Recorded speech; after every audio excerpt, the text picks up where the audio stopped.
Buenos días, hermanos. Es un gozo para mí poder compartir la palabra de Dios aquí en la escuela dominical vía internet.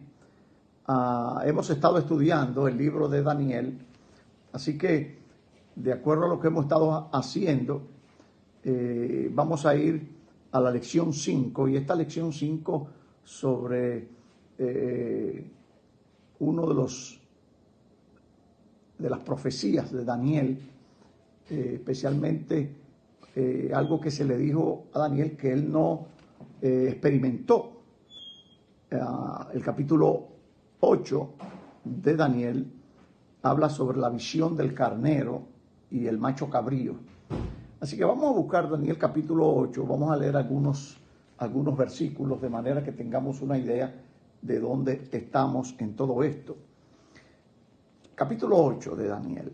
En el tercer año del reinado del rey Belsasar, yo, Daniel, tuve una visión después de aquella que había tenido anteriormente, y cuando se refiere a anteriormente está hablando del capítulo 7, cuando se le enseñó a Daniel las bestias que iban a pasar y los imperios, ¿verdad?, que iban a pasar a través de la historia hasta el momento de la venida de Cristo o hasta el momento del reino universal del Señor. Daniel tuve visión después de aquella que había tenido anteriormente.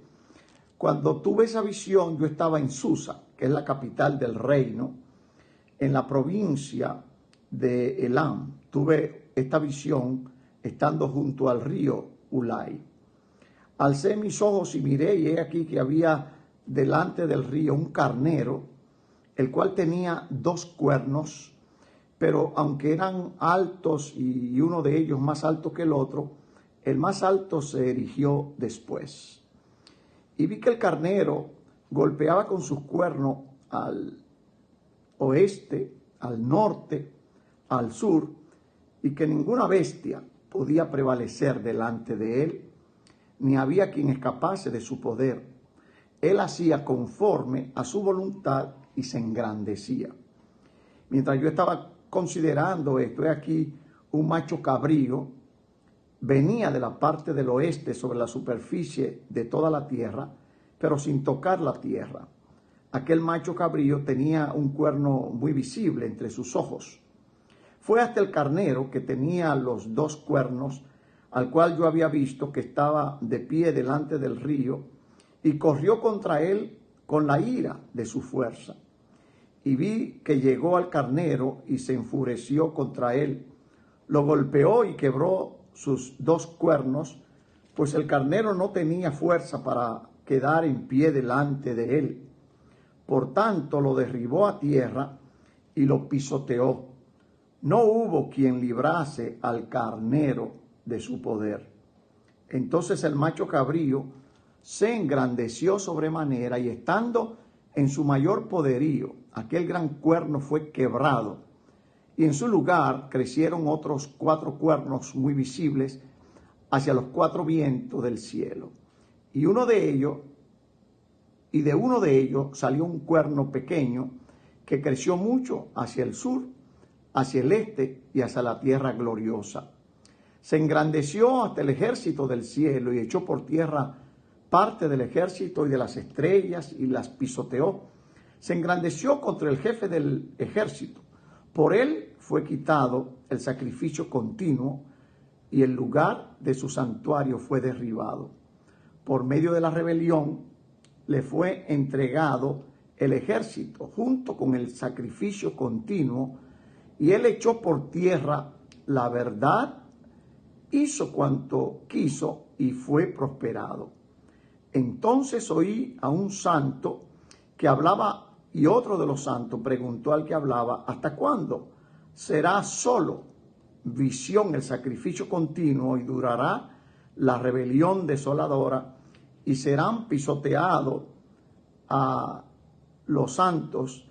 Entonces oí a un santo que hablaba, y a otro de los santos preguntándole: ¿hasta cuándo será solo visión el sacrificio continuo, y durará la rebelión desoladora, y serán pisoteados el santuario y el ejército? Y él respondió: hasta 2000 300 tardes y mañanas. Luego el santuario será restaurado.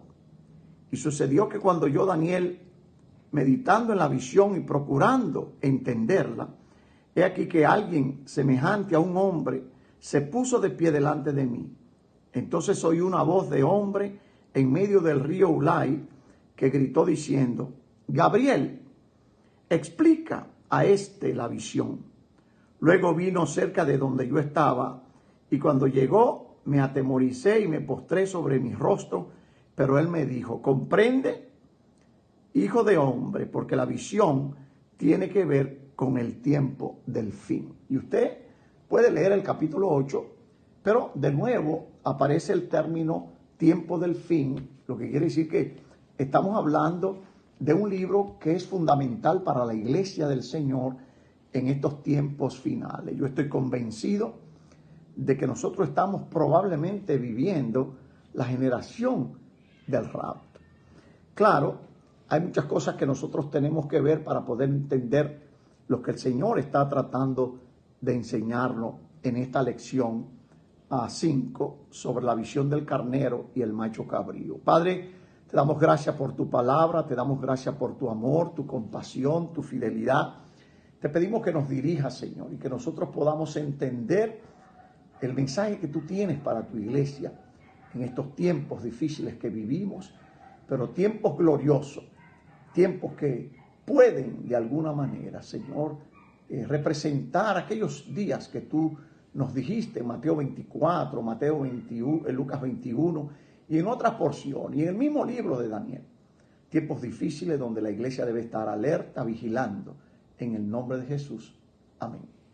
Es importante ver en esta lección lo que es el tema, ¿verdad? No solamente la visión del carnero y el macho cabrío, también Dios tiene un perfecto conocimiento de los acontecimientos futuros. Y esto es sumamente importante para que nosotros entendamos que lo que se está dando no es algo coincidencial. Para mí es diosidencia, ¿verdad? Es algo que Dios ha planeado, porque de esa manera Él lo ha determinado. Por eso quizás es oportuno recordar que el mismo Daniel le dijo al rey que Dios quita reyes y pone reyes. De la misma manera, Dios provoca los acontecimientos, los eventos, con el propósito de enseñarnos algo. Este es un estudio, y quizás en el capítulo 17-14 de Apocalipsis nos da una idea del verdadero propósito. Y se pelearán contra el Cordero, y el Cordero los vencerá, porque Él es Señor de señores, Rey de reyes, y los que están con Él son llamados, elegidos y fieles. Gloria a Dios. Fíjese lo que Dios, el concepto que tiene Dios de nosotros. ¿Por qué? Porque nosotros hemos sido llamados, hemos sido elegidos y somos fieles. Claro, esto es lo que yo llamo la misericordia de Dios. Quizás cuando el enemigo comienza a recordarnos si realmente nosotros llenamos esos requisitos. Si usted está seguro que Dios le ha llamado, tenga confianza porque Dios tiene un propósito. Y si fue llamado y elegido para vivir en esta generación, hay un propósito. Y ese propósito, de alguna manera, persigue mostrar la fidelidad de los hijos de Dios en medio de situaciones difíciles de entender, pero fáciles de comprender, porque el Dios nuestro es un Dios fiel. Este es un estudio de Daniel, capítulo 8. El hecho de que el cumplimiento de esta visión es evidente en la historia hace que sea fácil e interesante de enseñar. Una de las características de este capítulo, es uno de los capítulos más difíciles, y cuando hablábamos de que los teólogos liberales hablan de que este libro fue escrito en el siglo II, no es en el siglo VI como nosotros entendemos. Fue escrito en el siglo II porque los acontecimientos que se narraron y que realmente Daniel no vivió los acontecimientos del capítulo 8, pero a él se le dijo. Es interesante cómo en los anteriores capítulos Dios trabaja con Daniel, y Daniel es un agente activo en los propósitos de Dios. Lo que quiere decir que Dios no solamente lo llama a experimentar en su propia vida las profecías que Dios estaba comunicando, pero quería que él entendiera que el Señor es soberano y que tenía controlado los eventos futuros, y en este caso, esta visión del carnero y el macho cabrío es reiterativo en el sentido de que esta visión está hablando del tercer imperio que nosotros vimos en los capítulos 2 y 3, el imperio griego. Claro, Daniel no vivió en ese periodo, sino que vivió hasta Ciro, bajo el imperio medo-persa. Y nosotros vimos que nosotros estamos llamados a ser fieles y a confiar que Dios tiene propósitos para nosotros.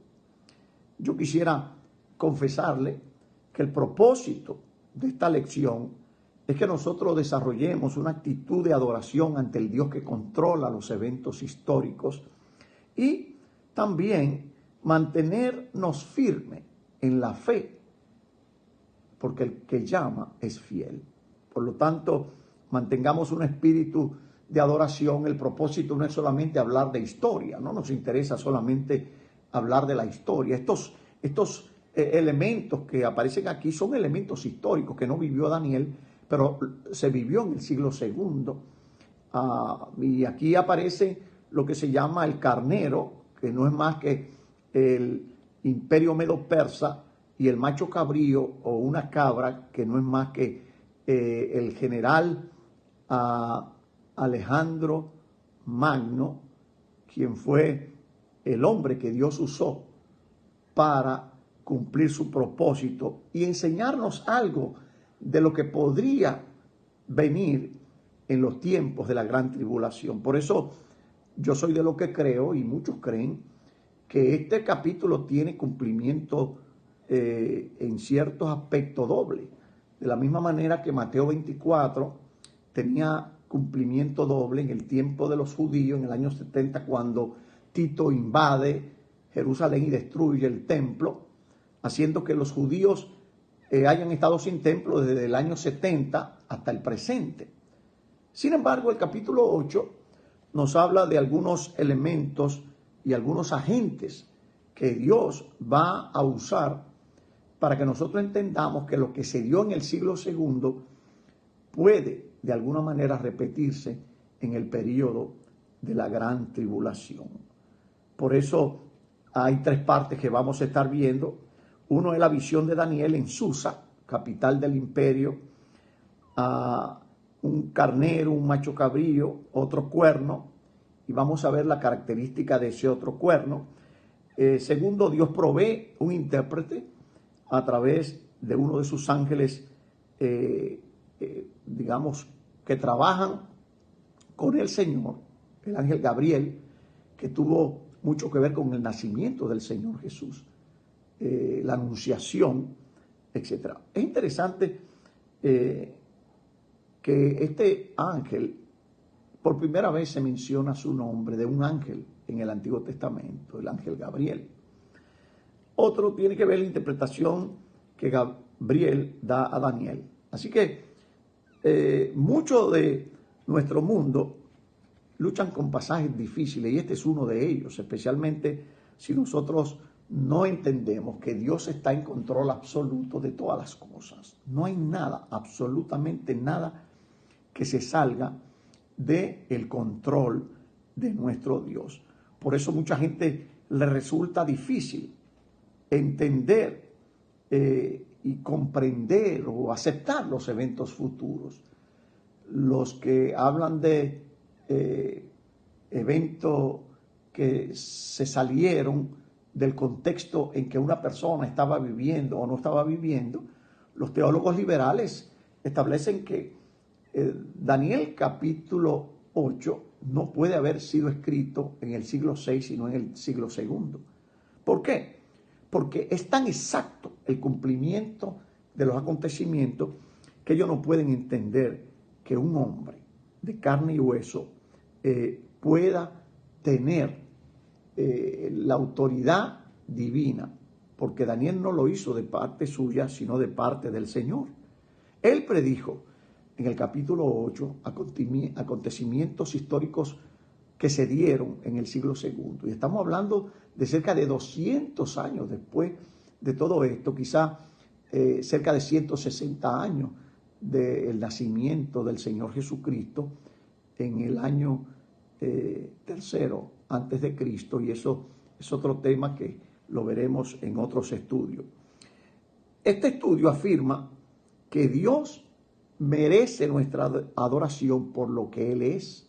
Él es el soberano, Él es el que tiene control absoluto de todas las cosas.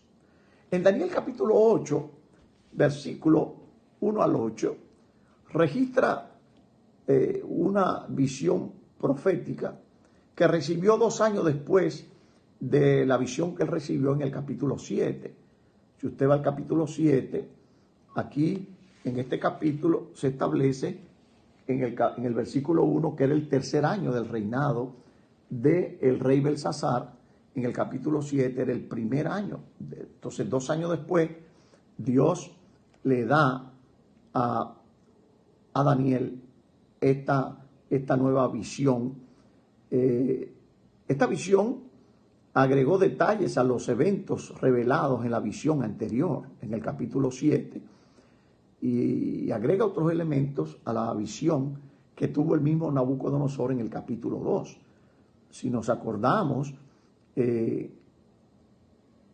nosotros vemos en el capítulo 2 una imagen, en el capítulo 7 una bestia, y aquí aparecen un macho cabrío, a un carnero, que son símbolos que van a aparecer dentro del sueño que Dios le da a Daniel.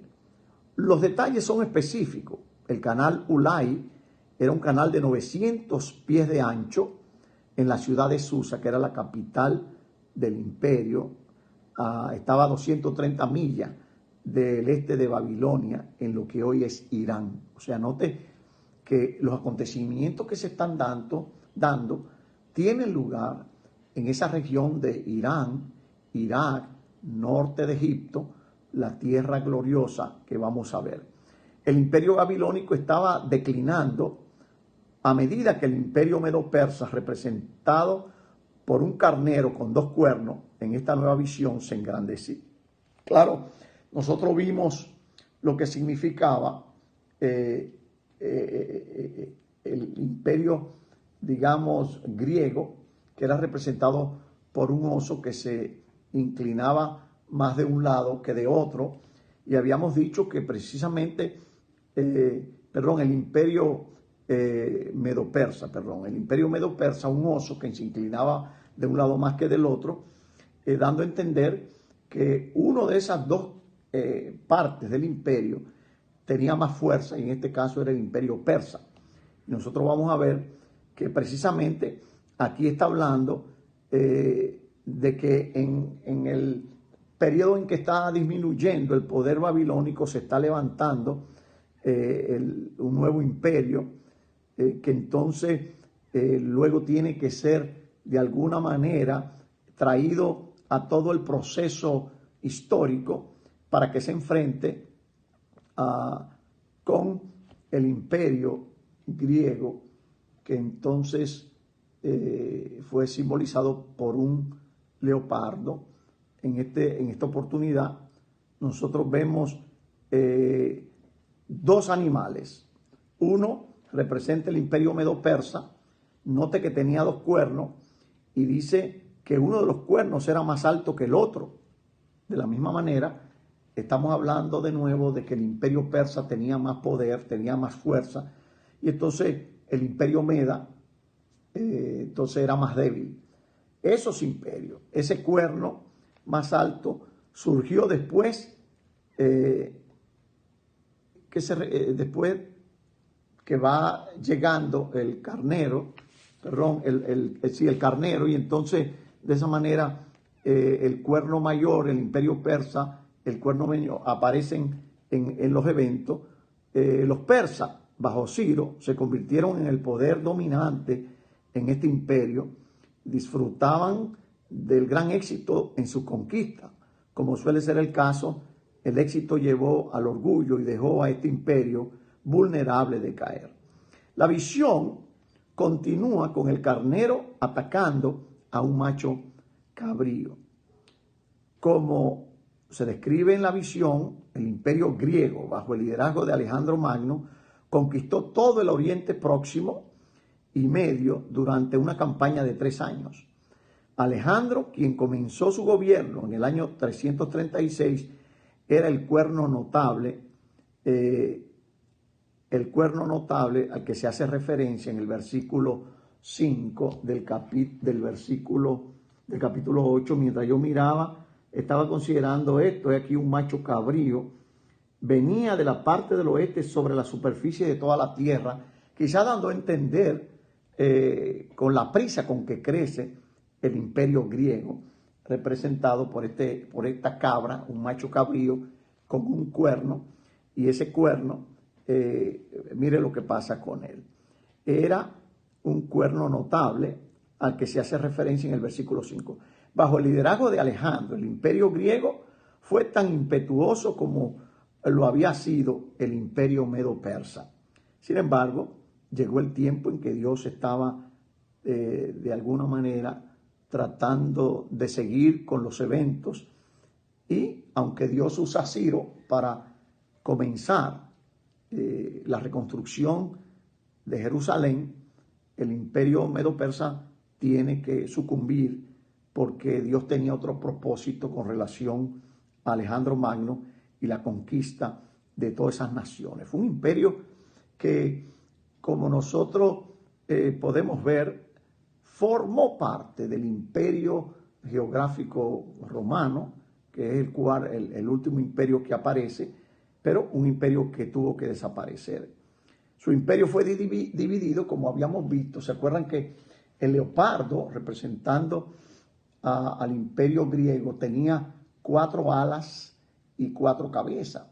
En el capítulo 7, y esos 4 cabezas implicaba que cuando muere Alejandro Magno, su imperio es dividido entre 4 de sus generales más notables, de manera que ellos siguieron con el propósito de Dios a través de todos estos acontecimientos. Dios usó al emperador persa, Ciro, claro, para abrirle el camino a los judíos, de manera que se pudieran regresar a su tierra.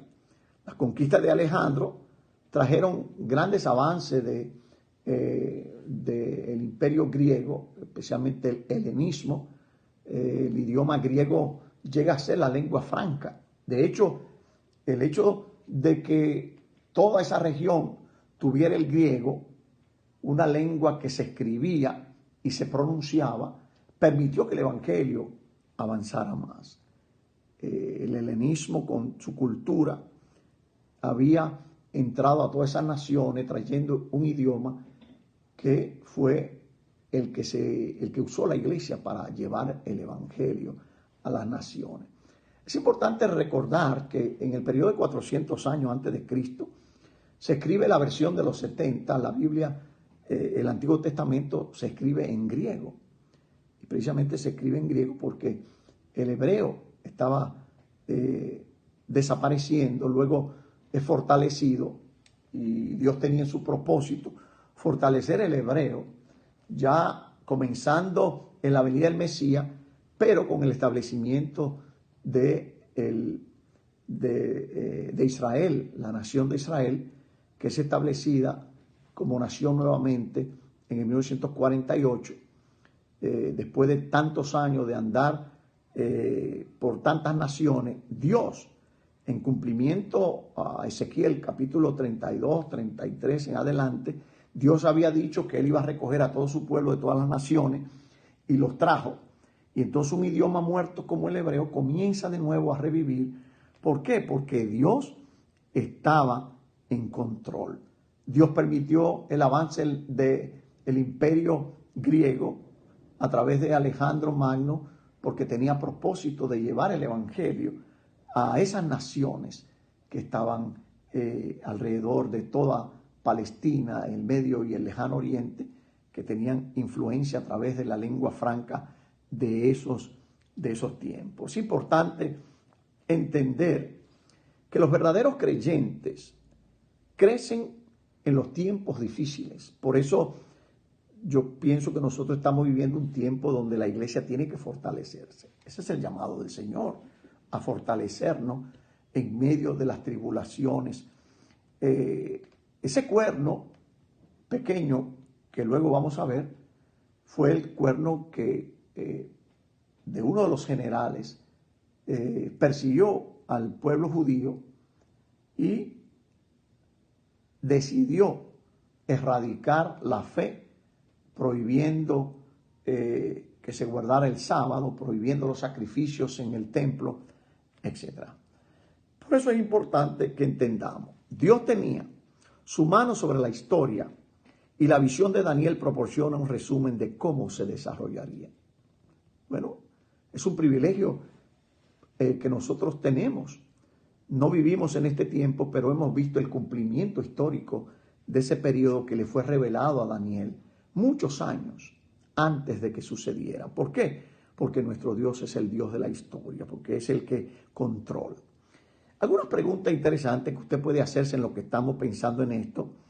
¿Cómo el hecho de recordar que Dios moldea los acontecimientos de la historia puede afectar la manera en que usted ve a Dios, su fe y al mundo que lo rodea? O sea, ¿cómo? Si Dios controla la historia, ¿cómo impacta eso nuestra fe? Bueno, en el caso mío, y espero que usted tenga una respuesta que pueda reflexionar sobre la misma, ver que Dios es el Dios de la historia me da confianza de que Él está controlándolo todo. La pandemia no vino por ocaso. Dios tiene un propósito y quizás ese propósito es probar a aquellos que son verdaderos creyentes. Los verdaderos creyentes crecen en medio de las pruebas. Los que están jugando a iglesia, entonces fácilmente se devuelven y renuncian a la fe que una vez dijeron poseer. ¿De qué manera ha visto a Dios presente en el curso de la historia? ¿De qué manera usted ha visto? O sea, ¿puede usted decir que usted ha experimentado la presencia de Dios en los acontecimientos históricos? Bueno, un caso claro es el cumplimiento de la nación, el resurgimiento de Israel como nación. Casi 2000 años. Dios, el pueblo de Israel estuvo distribuido en muchas naciones y Dios comienza creando eventos históricos para de alguna manera hacer cumplir su propósito. Hay algo que quizás nosotros debemos recordar. En el 1492, octubre, en España vivían más del 60% de los judíos que se habían ido a Europa. 60% de todos los judíos. Estuve leyendo unos estudios mandados a hacer por la corona española tratando de descubrir o de probar el trasfondo judío de Cristóbal Colón. Y efectivamente, cuando yo leí las investigaciones, la forma de escribir de Cristóbal Colón y otros elementos decían que él tenía trasfondo judío y que él salió a buscar tierra para sus hermanos judíos. En ese tiempo, en España, en las universidades enseñaban los cerebros más grandes judíos. De hecho, todas las herramientas para la navegación fueron creadas por judíos en universidades españolas. Lo que quiere decir que cuando Cristóbal Colón sale, hay un propósito que está por encima del que nosotros podemos entender. No podemos entenderlo, pero Dios tenía el propósito de darnos a entender lo que Él estaba planeando. En Daniel 8, 9, 14 aparece otro cuerno, dice, presenta más detalles sobre el imperio griego después de su división en 4 reinos más pequeños, particularmente los eventos relacionados con el pueblo judío y su tierra natal. Y aquí se piensa que el cuerno pequeño, en el versículo 9 del capítulo 8, dice, voy a leer del 8, dice 8:8, entonces el macho cabrío se engrandeció sobremanera y estando en su mayor poderío, aquel gran cuerno fue quebrado. O sea, Alejandro el Magno enferma y muere de una fiebre. En su lugar crecieron otros 4 cuernos, que son los 4 generales que tomaron la dirección del imperio griego. Y de uno de ellos, note, de esos 4 generales, de uno de ellos salió un cuerno pequeño que creció mucho hacia el sur, hacia el este y hacia la tierra gloriosa, que es la tierra de Israel. La referencia es a los 4 generales que tomaron control del imperio griego. Estos generales aparecen en la historia como, y lo hemos mencionado otras veces, dice Ptolomeo, los 4 generales, Ptolomeo, Casandro, Lisímaco y Seleuco I. De uno de esos generales, entonces, dice el versículo 9, sale un cuerno pequeño, y entonces muchos hablan de ese cuerno pequeño como uno que representaba lo que es una tipología del anticristo. Claro, en el siglo II se dan los acontecimientos, pero en esos acontecimientos aparece un cuerno pequeño que, claro, no tiene nada que ver con el cuerno pequeño de Daniel 7:8, que es el anticristo de la gran tribulación, pero este cuerno pequeño se refiere a Antíoco Epífanes. Antíoco IV, que venía de una de las líneas reales de esos 4 generales, de uno de esos 4 generales, y este Epífanes se convirtió en el gobernante del imperio Seleucida, que incluía parte de Asia Menor. Note lo grande de su imperio. Se extendió a través de Asia hacia la India. La expansión de este reino incluyó el territorio de Israel, la tierra gloriosa, como dice el versículo, en el versículo 9, ¿verdad? Antíoco es recordado por su persecución de los judíos. En el año 171 a.C., Antíoco envió fuerzas militares contra el pueblo judío y conquistó Jerusalén.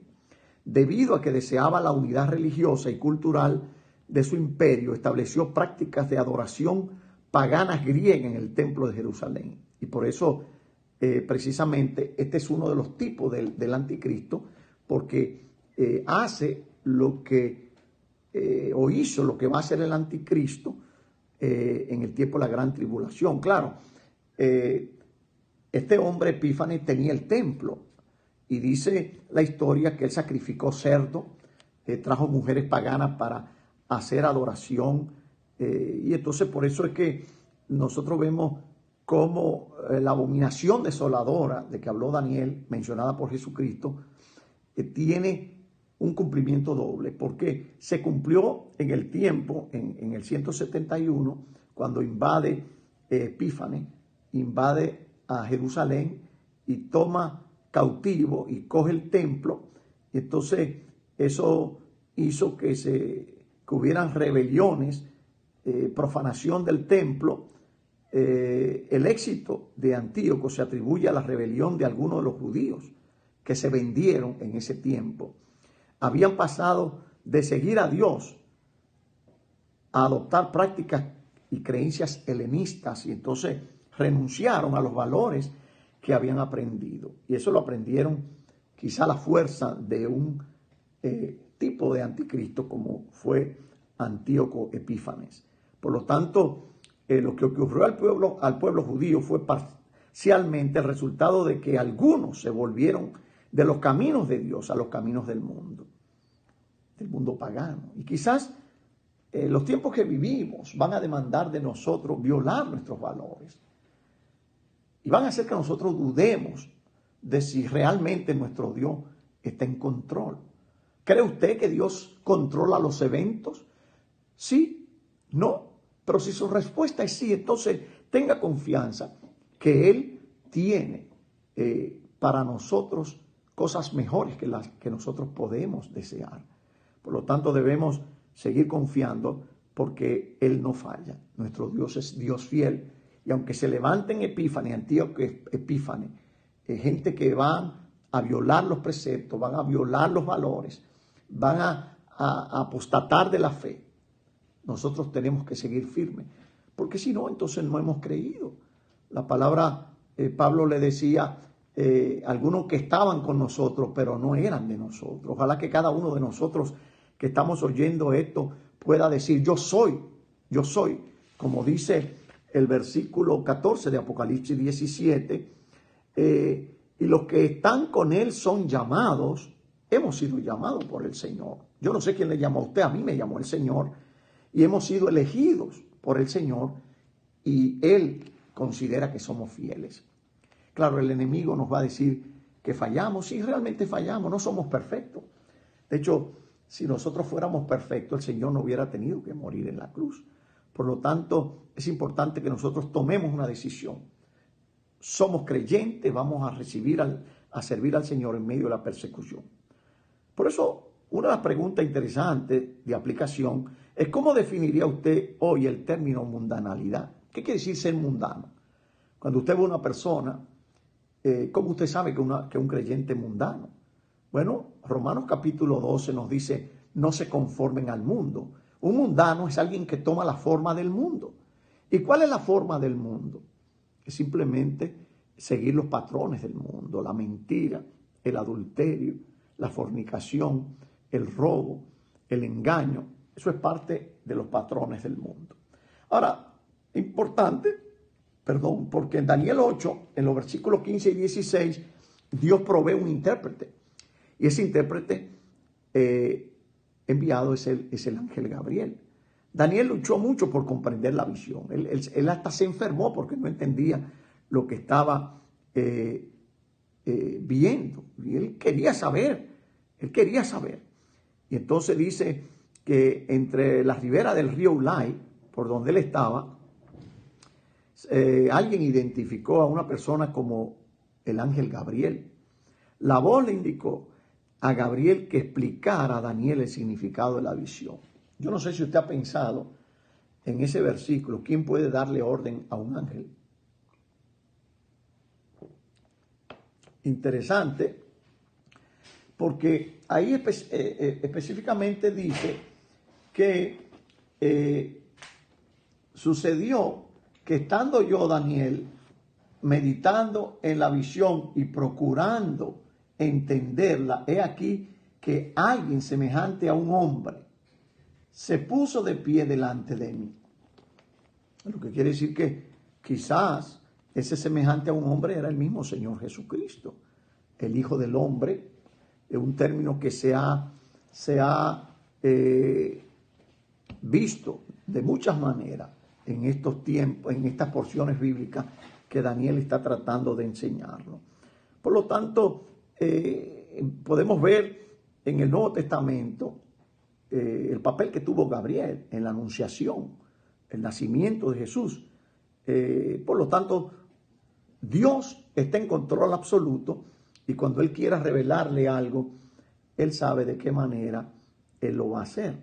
Y en este caso, Él usa los medios que muchas veces no sabemos por qué, pero Él es soberano y usa a Gabriel así como lo usó para llevar la anunciación y proclamar el nacimiento del Mesías. La Biblia identifica por primera vez a un ángel por su nombre y lo hace en este libro de Daniel. Dios habla a su pueblo de la manera en que Él entiende debe hablar. Dios provee un intérprete. Yo no sé qué usted piensa, cómo la palabra de Dios puede llegar a su corazón, a su mente. Yo pienso que el propósito de recibir la palabra de Dios se encuentra cuando nosotros obedecemos al principio bíblico de escudriñar las Escrituras. Yo quiero decirle que escudriñar las Escrituras no es solamente leer el versículo, no es solamente leer el versículo en el contexto, pero los elementos históricos relacionados con estos versículos. Daniel no pudo ver ese periodo de la historia en el siglo II, pero Dios se lo reveló y por eso muchos no creen que el libro fue escrito en el siglo VI, sino en el siglo II. Pero nosotros entendemos que Dios está en control y que nada debe desviarnos del propósito de Dios, de que entendamos, ¿verdad?, que Él es el Dios soberano. Una pregunta que quisiera que usted reflexionara, sobre la que reflexionara en su casa: ¿cuál es la manera más común en que usted escucha a Dios? Yo no sé qué usted hace para escuchar a Dios. Si Dios le habla a través de un himno, si Dios le habla a través de una porción, si le habla a través de un testimonio. Dios me ha hablado a mí de muchas maneras.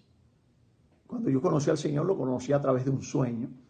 Y en ese sueño se me dijo cosas que yo no había oído. O quizá la había oído cuando a los 5 años mi mamá me mandaba a una escuela de niños, una escuela bíblica de niños, donde mi mamá me decía que yo iba porque le daban dulce a los niños y eso era lo que me gustaba a mí. Pero el Evangelio fue sembrado en mi corazón y entonces el Señor pudo hablarme luego para llamarme a su servicio. En Daniel 8, 17, 19 hay una perspectiva de los últimos tiempos y es importante que nosotros veamos estos dos versículos. Dice 17: luego vino cerca de donde yo estaba y cuando llegó me atemoricé y me postré sobre mi rostro sobre él y me dijo: comprende, hijo del hombre, porque la visión tiene que ver con el tiempo del fin. Y eso es importante que nosotros entendamos. El libro de Daniel, la importancia que tiene es precisamente tiempo del fin. Nosotros estamos viviendo un tiempo en que Dios está comenzando a revelarnos la interpretación de qué manera Dios se revela a mi vida. Tiempo del fin, ¿qué significa para usted? Yo no sé si el tiempo del fin significa que usted va a estar gozando de todos los placeres del mundo o que no van a haber problemas. Quizá la gente, al ver esta pandemia, como hemos visto algunos videos, gente llorando porque ya no pueden ponerse el vestido o el traje que pensaban, porque todo esto ha venido a destruir los sueños y los planes que tenían. Pero Dios quiere mostrarnos algo mejor para nosotros. ¿De qué manera le habla Dios a usted? Yo quisiera decirle que una de las maneras en que Dios quiere hablarle es a través del estudio de su palabra. Si usted hace algo que es de importancia para su vida espiritual, estudie la palabra, estúdiela con diccionarios, estúdiela con algunos diccionarios bíblicos de interpretación, estúdiela en otras versiones, de manera que usted pueda tener una idea clara de lo que Dios quiere decirle. Son perspectivas para los últimos tiempos y por eso decíamos que este hombre que nace como el cuerno pequeño, Antíoco Epífanes, es un símbolo, es un tipo del anticristo. Por eso este capítulo 8 que se le revela a Daniel y que es una reiteración de lo que había recibido en el capítulo 2 y en el capítulo 7, es reiterativo en el sentido de que el Espíritu Santo nos está diciendo que lo que se va a dar en el tiempo de la gran tribulación, la violación al templo, a los valores, sacrificar cerdos en el templo, se va a dar. Pero usted me dirá, pero el templo no existe. Claro, pero los judíos están luchando para que el templo sea construido y aunque ellos no lo sepan o no sepan por qué lo están haciendo, el propósito de Dios es el cumplimiento profético. El templo se va a construir. Ya están los sumos sacerdotes elegidos, ya están los levitas elegidos, le han sacado sangre para ver de dónde provienen, para estar seguros de que representan, que vienen de esa familia de levitas. El pueblo judío está pensando en construir el templo. Muchos creen que el templo se va a construir donde está la mezquita de Omán y entonces creen que como eso pertenece a los musulmanes, eso nunca se va a dar. Bueno, yo quiero decirles que los últimos descubrimientos y porciones bíblicas en Crónicas han dejado ver que la tierra que compró David tenía un arroyo, tenía agua. Y eso todo se ha estado descubriendo donde estaba lo que se llamaba la ciudad de David, dentro de la ciudad de David, donde se construyó el templo. Dios tiene control y Él Él va a hacer que se cumpla su propósito. Una pregunta de aplicación. ¿Por qué respondería a alguien con gran asombro o se postraría ante Dios en un momento espiritual impactante?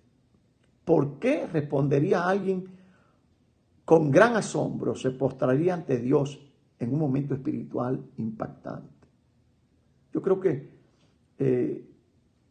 esto determina una condición del corazón.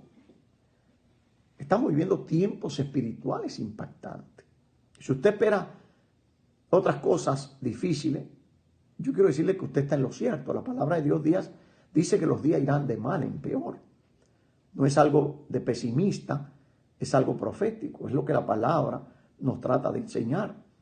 Respondamos adorando a nuestro Dios y demostrando ante Él nuestra total confianza, sus propósitos. ¿Por qué? Porque Él tiene cuidado de nosotros.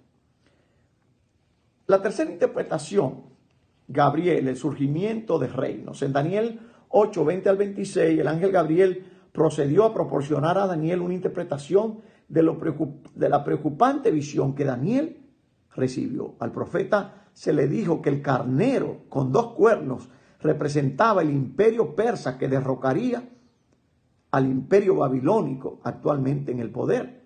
Sin embargo, este nuevo reino sería derrocado por el imperio griego. Acuérdense que el símbolo era el leopardo y en este caso es una cabra que viene volando, dando a entender la velocidad con que el imperio griego se iba a establecer.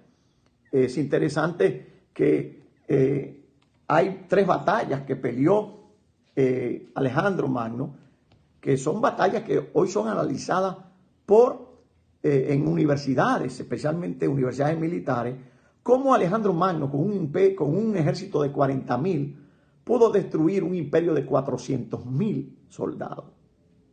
¡Wow! 3 batallas decisivas.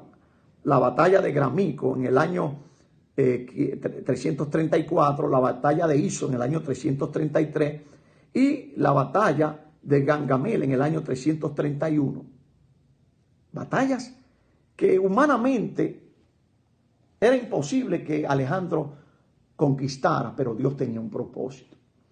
Ya cuando él estaba dispuesto a seguir conquistando, cerca de los 33 años, le da una fiebre y entonces muere joven. Y entonces cuando los 4 generales toman el control. Yo pienso que la visión de Daniel proporciona evidencia de que la literatura profética de la Biblia habla de eventos literales que sucedieron o sucederán. Cuando usted esté leyendo la Biblia, usted probablemente debe pensar en 2 tipos de interpretaciones. Una interpretación al presente o una interpretación y al futuro. Me acuerdo de alguien que estaba dando clase en el seminario y él decía que Mateo 24 ya se había cumplido. ¿Por qué? Porque el ejército de Tito destruyó Jerusalén, que Jesús profetizó en el año 70. Bueno, pero no se dieron otros acontecimientos. Mateo 24 tiene doble interpretación. Una en el año 70 y otro al final de los tiempos, como la misma palabra lo dice. Por eso debemos tener confianza. 4 reinos, pero el reino de los Ptolomeos en Egipto, los Seleucidas en Siria y otros que se levantaron porque Dios tenía un propósito para esas naciones y muy especialmente para el pueblo judío. Pregunta de aplicación, piensa en su casa, ¿cómo podría la visión de Daniel ayudarlo a responder a la autoridad del gobierno con oración y confianza en Dios en vez de miedo o quizás con ira? Yo no sé si usted es una persona que está viviendo una vida de pánico en estos tiempos. No, yo creo que debemos vivir una vida de confianza en los propósitos de Dios. Dios tiene propósitos para su iglesia y nosotros tenemos que entender que esos propósitos se van a cumplir. Nosotros tenemos que confiar que nuestro Dios es un Dios fiel. Por último, Daniel 8, 23 al 27 habla de ese gobernante futuro. 23 años después de que los seleucidas derrotaron a los ptolemaicos de Egipto, Antíoco IV Epífanes asumió como rey.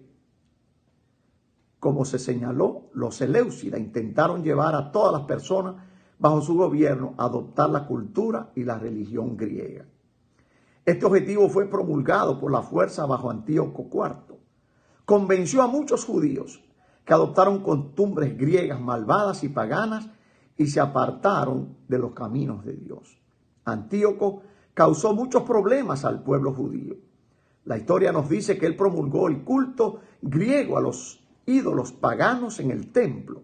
También se dice que hizo de práctica, paró la práctica de la circuncisión, la observancia del sábado y la celebración de fiestas judías consideradas como delitos de pena de muerte. Como resultado, hombres y mujeres, niños, fueron ejecutados. La escritura se cumplió, sin embargo, cuando en el año 164 a.C., Epífanes murió de una enfermedad y no por la mano de hombre, como dice el versículo 25 de Daniel 8. Gabriel dio instrucción a Daniel de sellar la visión porque se trataba de eventos futuros. Claro, eventos futuros que se iban a cumplir en el siglo II y eventos de tipología, como era el anticristo, que se cumplirían y se va a cumplir durante el periodo de la gran tribulación, durante la semana 70 de Daniel, en un capítulo que vamos a ver próximamente un miércoles. Sin embargo, tenemos que entender que con Antíoco Epífanes, en los eventos por venir, solamente se está hablando de una posibilidad, de una tipología, no del mismo Antíoco Epífanes del siglo II, sino de un anticristo que aparece en el capítulo 13 del libro de Daniel. Yo creo que hemos tenido bastante información en esta clase de escuela dominical. Ojalá podamos ir al capítulo 8 y leerlo, de manera que nosotros podamos seguir creciendo en estos tiempos de pruebas, en estos tiempos de pandemia, en tiempos donde también hay otros elementos que se están dando. Si usted va a África, las esperanzas que se están comiendo todas las plantas verdes.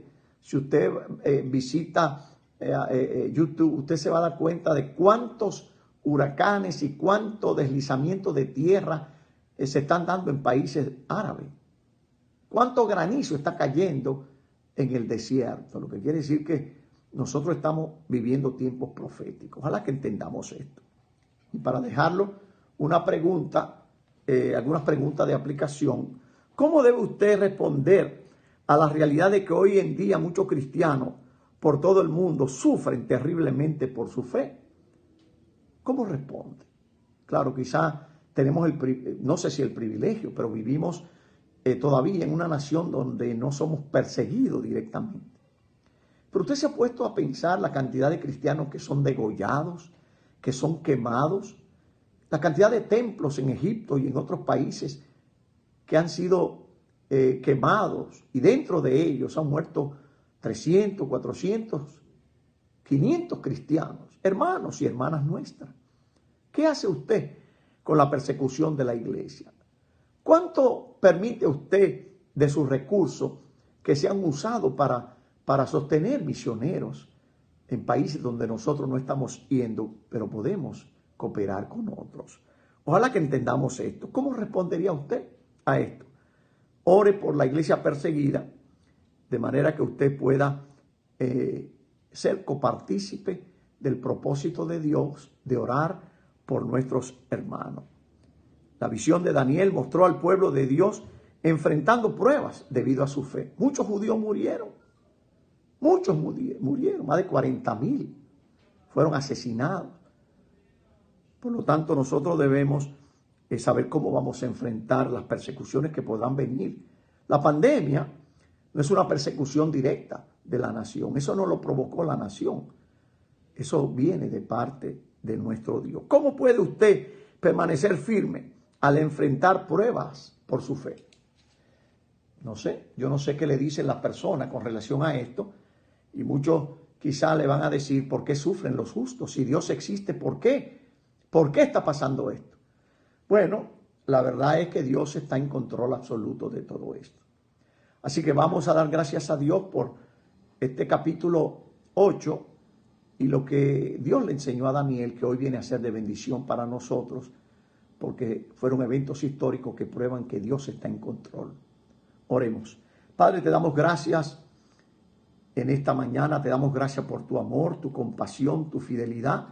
Bendícenos, Señor, y permite, Señor, que en nuestro corazón haya un sentido de adoración, porque tú eres el Dios omnipotente, el Dios omnisciente, el Dios todopoderoso, el Dios que controla los eventos de la historia, el Dios que cierra y nadie puede abrir, y el que abre y nadie puede cerrar. Bendice a nuestros hermanos y ayúdanos a tener confianza en tus propósitos. En el nombre de Jesús. Amén. Dios le bendiga, hermanos.